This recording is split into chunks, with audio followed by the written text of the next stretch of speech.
अस्सलामुअलैकुम। आज जो है हम अपना साउंड का चैप्टर जो है वो शुरू करने जा रहे हैं। तो सबसे पहले तो हमें ये समझना ज़रूरी है कि साउंड जो है होता क्या है। तो अब इसमें देखते हैं कि when something vibrates in the air is moving back and forth, it creates waves of pressure.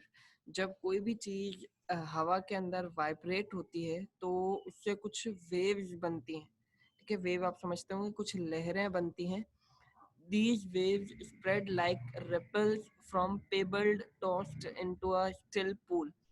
अगर एक जगह पर पानी बिल्कुल स्ट्रेट पड़ा हुआ है, फॉर एग्जांपल एक पूल है, ठीक है, उस पूल के अंदर आपके पास कुछ पानी बिल्कुल स्ट्रेट, बिल्कुल ठहरा हुआ पानी पड़ा हुआ है, स्टिल पूल है वो। एंड व्हेन और उसके अंदर आप एक पेबल टॉस करते हैं, पेबल यानी उसके ऊपर आप कोई पत्थर टॉस करते हैं। तो आपने देखा होगा अक्सर जब पानी के ऊपर कुछ चीज मारी जाती है तो उसके अंदर राउंड ना वेव्स बनना शुरू हो जाती हैं।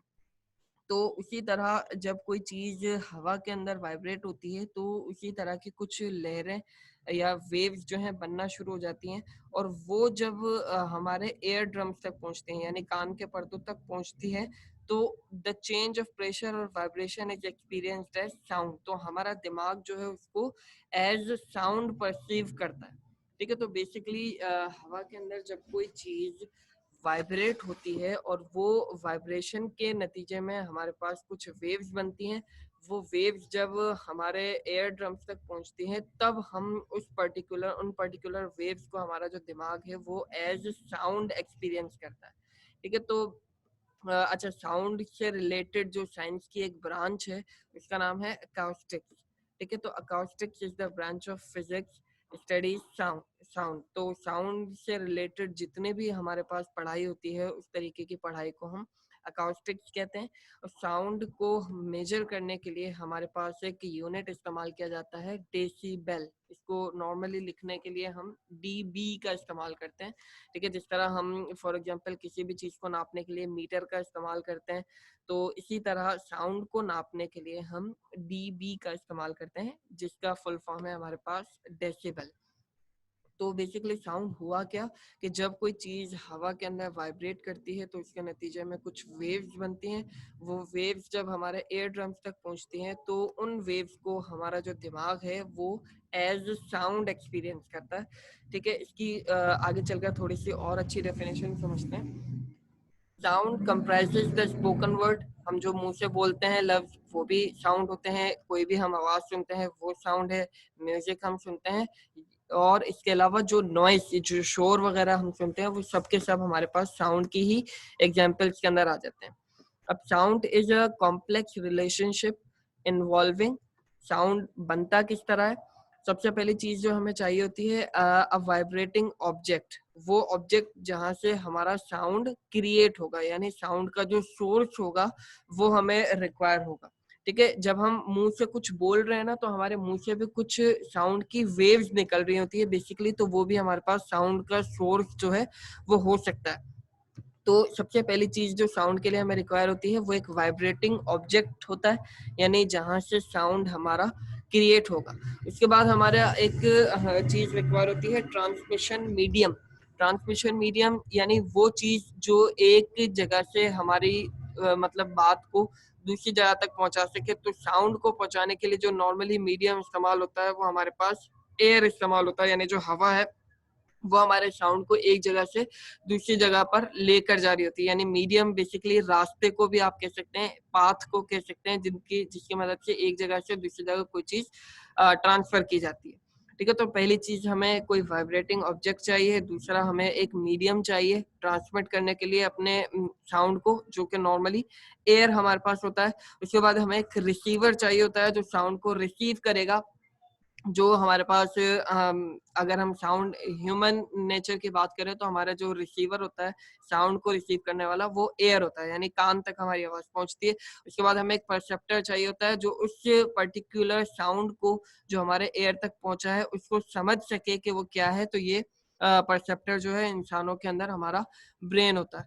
तो something vibrates in the air, तो कोई भी चीज, जैसे फॉर एग्जांपल एक ये बेल है, इसको जब हम मूव करते हैं तो इससे वेव्स पैदा होंगी, यानी ये वाइब्रेशन यहाँ पर पैदा होगी जो वेव्स हमारे पास बनाएंगे। ये वेव्स जब हवा के थ्रू होते हुए हमारे कानों तक पहुंचेगी, और उसके बाद फिर हमारा दिमाग जो है उसको समझेगा कि फिर वो किस चीज की आवाज है। तो होपफुली साउंड होता क्या है ये आपको समझ में समझ में आ गया होगा कि sound is a complex relationship. उसके अंदर ये 4 चीजें जो हैं मेजर होती हैं। अब वाइब्रेटिंग ऑब्जेक्ट, जिसको आप साउंड का सोर्स कह सकते हैं, और ट्रांसमिशन मीडियम, नॉर्मली ये एयर होती है। फिर उसके बाद एक रिसीवर जो हमारा कान होता है, और एक परसेप्टर जो हमारा ब्रेन होता है। ठीक है, इसको जरूरी नहीं है कि आप ह्यूमन की तरह ही यहाँ पे कंसिडर करें। फॉर एग्जांपल आप एक वाइब्रेटिंग ऑब्जेक्ट हम अपना माउथ भी ले सकते हैं। हमारे मुंह से कोई आवाज निकल रही है, वो हमारा साउंड सोर्स हो सकता है। ट्रांसमिशन मीडियम, नॉर्मली हम एयर को ले लेते हैं। रिसीवर, जरूरी नहीं है कि हम एयर ही लें। रिसीवर के लिए आप फॉर एग्जांपल माइक को भी यहाँ पर कंसिडर कर सकते हैं कि माइक ने आपकी जो भी साउंड था उसको रिसीव किया, और फिर उस माइक ने जब आप कोई चीज रिकॉर्ड कर रहे होते हैं, मैं उस चीज की बात कर रहा हूँ, माइक ने उस डेटा को आगे ट्रांसफर किया कंप्यूटर की तरफ। कंप्यूटर फिर समझ लीजिए हमारा जो है परसेप्टर हो गया यहाँ पर, और परसेप्टर ने फिर उसके ऊपर जो भी फंक्शनैलिटी परफॉर्म करनी थी वो उसने उसके ऊपर परफॉर्म कर दी। तो जरूरी नहीं है कि यहाँ पर एयर और ब्रेन ही यहाँ पर इस्तेमाल किए जाएं। ये सिर्फ समझाने के लिए था कि एक रिसीवर होना चाहिए और एक परसेप्टर होना चाहिए जो साउंड के ऊपर फंक्शनैलिटी परफॉर्म कर सके। साउंड से जो वेव्स हमारे पास बनती हैं, उन वेव्स को हम यहाँ पर वेव फॉर्म्स का नाम दे रहे हैं। तो होपफुली साउंड की डेफिनेशन आपको समझ में आ गई होगी कि साउंड है क्या, और साउंड जो है किस तरीके से क्रिएट होता है। तो साउंड से जो वेव्स बनती हैं वो हमारे पास वेव फॉर्म्स कहलाती हैं। इसके बाद प्लेजेंट साउंड क्या होता है और नॉइजी साउंड क्या होता है। Pleasant sound has a regular wave pattern, the pattern is repeated over and over. जो प्लेजेंट साउंड होता है, यानी जो सुनने से बहुत बुरा सा नहीं लगता। शोर, नॉइज बेसिकली हम शोर को कहते हैं। जब हमारे कानों तक शोर पहुंचता है तो वो एक नागवार से गुजरता है, वो अच्छा नहीं लग रहा होता है। लेकिन प्लेजेंट साउंड, जैसे आप कोई गाना सुन रहे हैं, कोई म्यूजिक वगैरह सुन रहे हैं, तो वो प्लेजेंट साउंड उसको कहते हैं, क्योंकि वो बुरा सा मतलब हमें फील नहीं करवा रहा होता है। तो बेसिकली प्लेजेंट साउंड के अंदर क्या होता है, जो वेव्स हमारे पास बन रही होती हैं, उन वेव्स के अंदर एक रेगुलर पैटर्न चल रहा होता है, यानी वो पैटर्न अपने आप को कुछ टाइम के बाद रिपीट कर रहा होता है। जैसे आप यहाँ पर देख सकते हैं कि इस पैटर्न ने अपने आप को यहाँ पर 2 दफा रिपीट किया है। ठीक है, तो इस तरीके की मतलब वेव पैटर्न जो अपने आप को बार बार रिपीट करे, तो उस वेव फॉर्म के नतीजे में जो हमें साउंड मिलेगा वो एक प्लेजेंट साउंड मिलेगा। ठीक है, but the waves of noise are irregular, यानी जब आप नॉइज की वेव की बात करें तो वो इरेगुलर होती है। उनके बीच के अंदर कोई भी यहाँ पर रिपीटेड पैटर्न नहीं होता। They do not have a repeated pattern. वो अपनी मर्जी से कहीं पर भी कुछ भी उसके अंदर वेव्स वगैरह बन रही होती हैं विदाउट एनी रेगुलरिटी, बिल्कुल इरेगुलर पैटर्न होता है। इस वजह से जब हमारे कानों तक नॉइज पहुंचता है तो ये इरेगुलरिटी की वजह से फिर वो हमें बहुत ज्यादा अजीब सा और नागवार से गुजर रहा होता है, क्योंकि वो नॉइज है। तो होपफुली ये भी चीज आपको समझ में आ गई होगी कि प्लेजेंट नॉइज के अंदर जो हमारे पास वेव फॉर्म्स बनती हैं वो एक रेगुलर पैटर्न को फॉलो कर रही होती हैं, लेकिन जो नॉइज हमारे पास होता है वो इरेगुलर पैटर्न को फॉलो कर रहा होता है। इसमें कोई भी चीज दोबारा से रिपीट नहीं हो रही होती है, वो एक बहुत ही डिफरेंट पैटर्न को हर वेव के अंदर फॉलो कर रहा होता है। इस वजह से वो हमें एक नॉइज की शेप के अंदर सुनाई दे रहा होता है।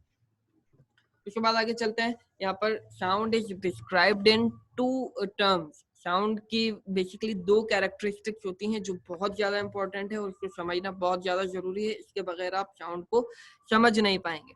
पहली जो होती है उसको हम कहते हैं फ्रीक्वेंसी, या आप इसको पिच भी कह सकते हैं, और दूसरी हमारे पास होती है एम्पलीट्यूड, या आप इसको लाउडनेस भी कह सकते हैं। तो इन दोनों कॉन्सेप्ट्स को यहाँ पर समझना बहुत ज्यादा जरूरी है। अच्छा, एक चीज और कि एक वेव से दूसरी वेव तक का जो डिस्टेंस होता है उसको आप यहाँ पर वेव लेंथ कहते हैं। ये भी चीज ध्यान में रखिएगा। एक वेव से दूसरी वेव तक का जो डिस्टेंस होता है उसको आप वेव लेंथ कहते हैं। ठीक है, तो साउंड को हम मतलब 2 कैरेक्टरिस्टिक से डिफाइन कर सकते हैं। एक होती है फ्रीक्वेंसी और एक होती है एम्पलीट्यूड। अब इन दोनों को अलग अलग समझते हैं कि फ्रीक्वेंसी क्या है और एम्पलीट्यूड क्या है। तो frequency is the measure of how many vibrations occur in 1 second, यानी 1 सेकेंड के अंदर हमारे पास कितनी वाइब्रेशंस होती हैं, उस चीज को आप कहते हैं फ्रीक्वेंसी। यानी फॉर एग्जांपल आपके पास ये एक आपकी वेव बन रही है, अब इस वेव के अंदर कितनी वाइब्रेशंस होंगी एक सेकंड के अंदर, उन वाइब्रेशंस को आप कह रहे हैं फ्रीक्वेंसी। ठीक है, तो अब देखें, this is measured in hertz, यानी फ्रीक्वेंसी को जो नापने का यूनिट है वो हमारे पास हर्ट्ज है, और इसको आप बेसिकली एच जेड से रिप्रेजेंट कर रहे होते हैं, तो इसको हम कहते हैं hertz. And the directly corresponding to pitch of the sound, ये तो फिर ठीक है, अगर फ्रीक्वेंसी बढ़ेगी तो ऑब्वियसली पिच भी बढ़ेगी हमारे पास। पिच और फ्रीक्वेंसी तकरीबन सिमिलर ही चीज है। Frequency is a measure of how many vibrations occur in 1 second, यानी एक सेकंड के अंदर एक वेव के अंदर कितनी वाइब्रेशंस हो रही हैं, ये होती है हमारी फ्रीक्वेंसी। अगर आप ये जो ब्लैक बॉक्स आपको यहाँ नजर आ रहा है, अगर आप इसको 1 सेकंड कंसिडर करें, ठीक है, ये भी एक सेकंड है और ये भी 1 सेकंड है, तो इसके अंदर यहाँ पर देखें, ये एक ही दफा या 2 दफा इसको कंसिडर करें कि ये 2 दफा वाइब्रेट हुई, तो इसको हम कहेंगे कि ये लो पिच है, क्योंकि 1 सेकंड के अंदर सिर्फ और सिर्फ ये 2 दफा वाइब्रेट हुई है ये वाली वेव। ठीक है, लेकिन अगर सेम सेकंड के अंदर ये वाली वेव हमारे पास मल्टीपल टाइम्स वाइब्रेट हो जाए, तो इसको हम कहेंगे हाई पिच। ठीक है, तो 1 सेकंड के अंदर वो जो आपकी वेव है वो कितनी दफा वाइब्रेट होती है, इस चीज का नाम होता है फ्रीक्वेंसी। ठीक है, या इसको आप कह सकते हैं पिच। ठीक है, तो जब आपके पास लो पिच है तो इसका मतलब ये है कि आपकी जो वेव है वो बहुत कम वाइब्रेट हुई है 1 सेकंड के अंदर, और अगर वो बहुत हाई पिच वाली है तो इसका मतलब ये होता है कि आपकी जो वेव फॉर्म थी वो मल्टीपल टाइम्स वाइब्रेट हुई है 1 सेकंड के अंदर। होपफुली अभी आपको समझ में आ गया होगा। अच्छा, अब एक मोस्ट इम्पॉर्टेंट चीज जो यहाँ पर आपको समझना जरूरी है कि people can hear from 20 hertz to 20,000 hertz. 20,000 hertz को आप 20 किलो हर्ट्ज भी लिख सकते हैं, क्योंकि किलो बेसिकली हमारे पास 1000 को शो कर रहा होता है। तो आमतौर पर जो ह्यूमन है वो बेसिकली हमारे पास 20 हर्ट्ज से लेकर, 20 हर्ट्ज से मतलब क्या, कि 1 सेकंड के अंदर आपकी जो वेव होगी वो 20 टाइम्स वाइब्रेट होगी 1 सेकंड के अंदर। और 20,000 का मतलब क्या है, कि वो जो आपकी वेव है वो 1 सेकंड में 20,000 टाइम वाइब्रेट होगी। तो अगर आपकी जो साउंड की वेव है वो 20 टाइम्स 1 सेकंड के अंदर वाइब्रेट होती है, या 20,000 टाइम्स, या इन दोनों नंबर्स के बीच में कोई भी नंबर आप ले सकते हैं, अगर इतनी दफा आपकी जो वेव है वो वाइब्रेट हो रही है 1 सेकंड के अंदर, तो उससे जो साउंड क्रिएट होगा, उससे जो साउंड पैदा होगा, वो ह्यूमन के लिए हेयरेबल होता है। यानी वो ह्यूमन, वो ऑडिबल साउंड भी आप इसको कहते हैं, कि जो मतलब इंसान है इस फ्रीक्वेंसी वाली आवाज को सुन सकते हैं। अब 20 इस फ्रीक्वेंसी को आप ऑडिबल साउंड भी कह सकते हैं।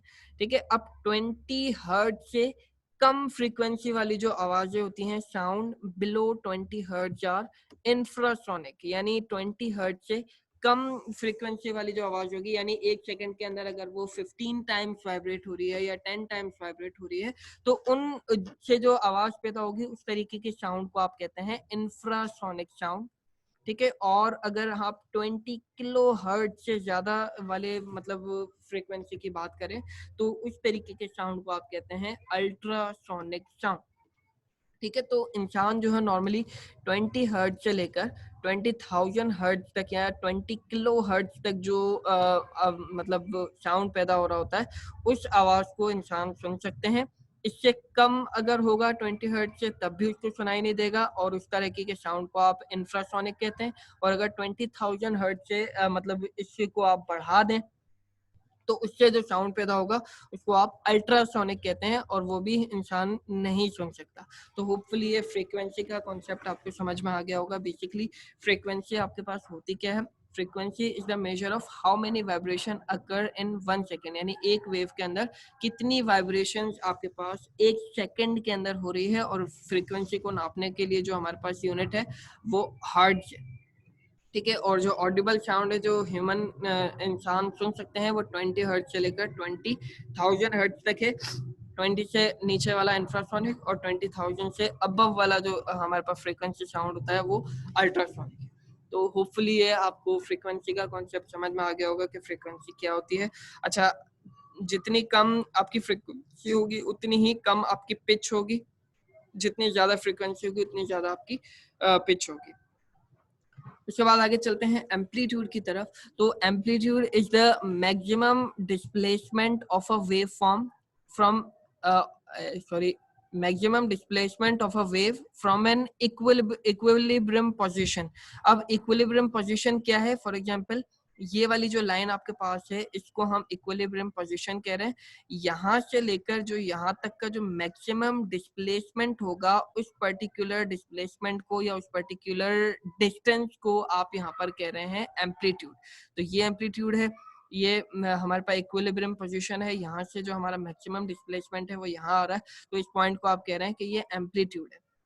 तो amplitude is the maximum displacement of a wave from an equilibrium position.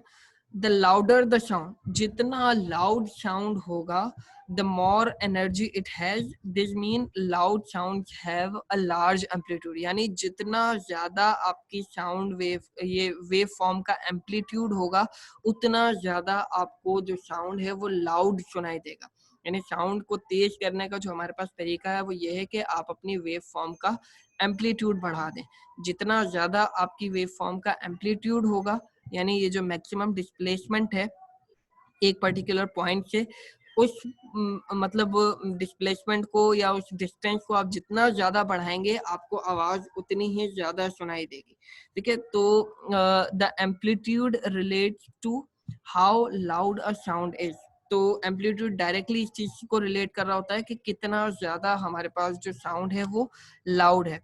जितना कम एम्पलीट्यूड होगा, यानी अगर आप इस वेव फॉर्म को देखें तो इसमें जो एम्पलीट्यूड है वो थोड़ा कम है ये वाले एम्पलीट्यूड से, तो ये वाला जो साउंड आपको सुनाई देगा ये थोड़ा क्वाइट सुनाई देगा, यानी आपको कम सुनाई देगा क्योंकि इसका जो एम्पलीट्यूड है वो लो एम्पलीट्यूड है। और अगर इस तरफ हम देखें तो इसका जो एम्पलीट्यूड है वो काफी हाई है, तो इसके नतीजे में हाई एम्पलीट्यूड के नतीजे में जो हमें साउंड सुनाई देगा वो काफी ज्यादा लाउड सुनाई देगा। तो होपफुली ये चीज आपको समझ में आ रही होगी कि जितना कम एम्पलीट्यूड है उतना आपके पास लो साउंड होगा या क्वाइट साउंड आएगा लो एम्पलीट्यूड के नतीजे में, और हाई एम्पलीट्यूड के नतीजे में आपके पास जो है लाउड साउंड आएगा। तो होपफुली यहाँ तक आपको ये चीजें समझ में आ गई होंगी। हमने साउंड की डेफिनेशन पढ़ी। बेसिकली ये एक कॉम्प्लेक्स रिलेशनशिप है जिसके अंदर आपके पास एक vibrating object, transmission medium, receiver और एक परसेप्टर होता है। साउंड वेव्स को आप वेव भी कह सकते हैं, नॉर्मली वेव फॉर्म भी कह सकते हैं। प्लेजेंट साउंड के अंदर आपके पास रेगुलर पैटर्न फॉलो किया जा रहा होता है, नॉइजी साउंड में कोई रेगुलर पैटर्न फॉलो नहीं होता। और साउंड को डिस्क्राइब करने के लिए दो कैरेक्टरिस्टिक्स हमारे पास हैं, एक को आप फ्रीक्वेंसी कहते हैं, एक को आप एम्पलीट्यूड कहते हैं। Frequency is the measure of how many vibrations occur in 1 second, यानी एक सेकेंड के अंदर कितनी वाइब्रेशंस आपकी वेव फॉर्म के अंदर होती हैं, ये फ्रीक्वेंसी होती है। इसको मेजर करने के लिए हम हर्ट्ज यूनिट का इस्तेमाल करते हैं। People can hear from 20 hertz, यानी 20 हर्ट्ज से लेकर 20,000 हर्ट्ज तक इंसान सुन सकता है। इससे नीचे वाले जो साउंड, इससे नीचे वाली जो फ्रीक्वेंसी होती है वो हमारे पास इंफ्रासोनिक है। 20 किलो हर्ट्ज से जो ऊपर है वो अल्ट्रासोनिक है। इसी तरह एम्पलीट्यूड जो है एक मैक्सिमम डिस्प्लेसमेंट होता है फ्रॉम एन इक्विलिब्रियम पोजीशन। जितना ज्यादा एम्पलीट्यूड होगा उतना तेज या उतना ज्यादा लाउड हमें जो है हमारा साउंड सुनाई देगा, और जितना कम एम्पलीट्यूड होगा उतना कम हमें हमारा जो साउंड है वो सुनाई देगा। तो होपफुली यहाँ तक जो कुछ हमने अभी पढ़ा है साउंड से रिलेटेड वो आपको समझ में आ गया होगा। कोई भी आपको समझ में बात ना आई हो तो उसको नोट डाउन करके रखिएगा, और जब हमारी ऑनलाइन क्लास होगी तो उसके अंदर इंशाल्लाह उसको डिस्कस करेंगे। अल्लाह हाफिज।